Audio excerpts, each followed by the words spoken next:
You know that feeling, right? You've got this amazing, brilliant idea, but when you try to explain it, it just lands with a thud.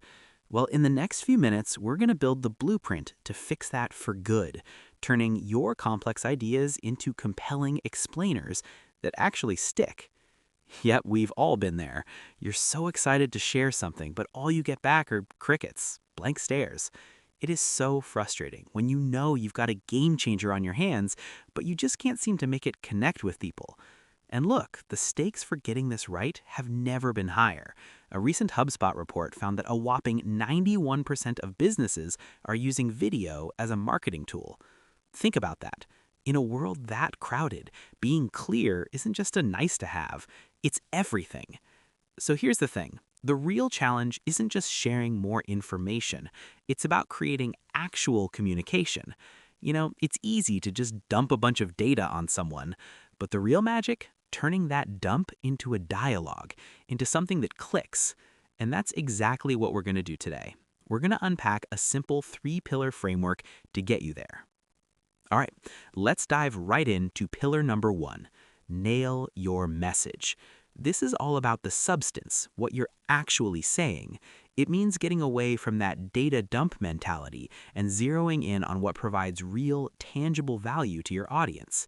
And this quote, it just hits the nail on the head. It is so tempting to fall into this trap, right? We think the facts are the facts. People will get it. But honestly, they usually don't. Our job isn't to be a data delivery service. Our job is to be a guide. We have to connect the dots for them. So how do we do that? Well, here is your new secret weapon. I want you to get obsessed with this question. So what? Seriously, for every single piece of information, every stat, every feature you want to include, you have to stop and ask yourself, so what? If you can't come up with a rock-solid answer for why your audience should care, then guess what? It gets cut. Okay, so how do you make sure you pass that so what test? Every single time.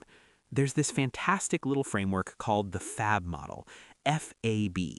It forces you to translate what something is into what it means for the person listening. So a feature is what it does. The advantage is how that helps. But the benefit, and this is the big one, is the real-world positive outcome for the user. Let's make this real. Think about Slack. A feature is that they have searchable channels. Okay, cool.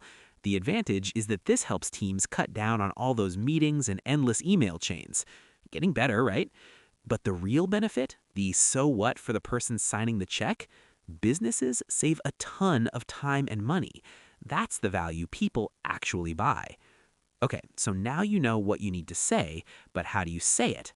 That brings us right to pillar number 2, craft your story. See, it's not enough to just have the right message. You've got to wrap it in a structure that pulls people in. And luckily, there's a simple 4-part framework that just works. You've seen this a million times, even if you didn't realize it. It's the backbone of basically every great explainer out there. You start with a hook to grab them, then you define the problem they're facing. After that, you present your big idea as the solution, and you finish strong with a clear call to action. Hook, problem, solution, action. Simple, right? Now that hook at the beginning, it is absolutely crucial. You literally have about 8 seconds, maybe even less, before somebody decides to just scroll away. 8 seconds. So you have to open with something powerful, a surprising fact, a relatable problem, a question that makes them lean in and think, tell me more. And listen, just as important as how you start is how you finish. Your call to action, your CTA, can't just be an afterthought. It needs to be crystal clear and super specific. Don't just let your explainer fizzle out at the end. Tell people exactly what you want them to do next. All right, we have our message, we have our story. Now for the final critical piece of the puzzle. Pillar number 3, design the experience. This is all about how your audience actually consumes, learns from, and connects with what you've created. And this is where a lot of people go wrong, because we tend to misunderstand how people actually learn. There was this fascinating study on software training that compared 2 methods. On the left is what we normally do, watch a whole tutorial and then try to remember it all. But on the right is something called stepwise viewing.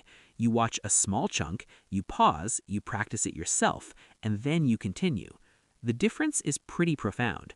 The study found that just by adding simple prompts, literally just telling the viewer to pause and apply the steps, learning outcomes improved dramatically. It didn't just boost performance, it also boosted people's confidence and their motivation to keep going. It's the huge difference between passive viewing and active learning. But a great experience isn't just about hitting pause. The visuals themselves have to be engaging. And you don't need to be a Hollywood director. Simple tricks work wonders. Things like strategic zooms to focus attention, highlighting key info on the screen, adding simple animated icons to illustrate a point, and always remembering that show don't tell principle. And finally, let's talk about connection. Your tone can make or break the entire experience. Instead of that formal teacher-to-student delivery, try shifting to a collaborative us tone. Think, let's figure this out together. It's a really small change, but it breaks down barriers and invites your audience to be a partner in the discovery. So let's bring it all home. We've just walked through the 3 pillars that form the blueprint for creating real impact with your ideas, for moving way beyond just sharing information. It all comes down to these 3 things. Nail your message by focusing on the benefits, craft a compelling story with a clear hook and structure, and then design the experience to be active, engaging, and collaborative. That's it. That's the blueprint. So ultimately, you have a choice. Your next explainer can be more information that just gets lost in all the noise, or it can create genuine impact. The blueprint is yours. So the only question left is, what will you create?